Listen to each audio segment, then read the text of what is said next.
ఇంకా విర్రవీగుతున్నటువంటి వైసీపీ నాయకులకి ఒకే ఒక్క మాట చెబుతున్నాను.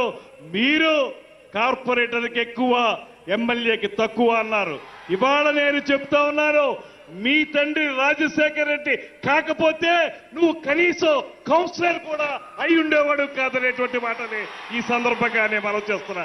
ఆయనకున్నది ఏనాడు కూడా తన వెనకున్నటువంటి వ్యక్తుల గురించి ఆయన ఏనాడు రాజకీయాల్లో ముందుకు వెళ్ళలేదు.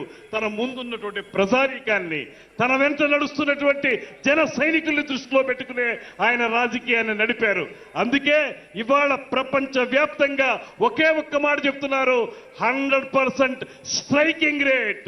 నిలబెట్టిన 21 సీట్లు 21 సీట్లు నెగ్గటం, నిలబెట్టిన 2 ఎంపీ సీట్లు 2 నెగ్గటం అంటే రాష్ట్ర రాజకీయాల్లో కాదు, జాతీయ రాజకీయాల్లో కాదు, ప్రపంచ రాజకీయ చరిత్రలోనే ఈ రకమైన రికార్డు మరే పార్టీకి, మరే రాజకీయ విధానానికి లేదనేటువంటి మాటని ఇవాళ ముక్త కంఠంతో అందరూ చెప్తా ఉన్నారు.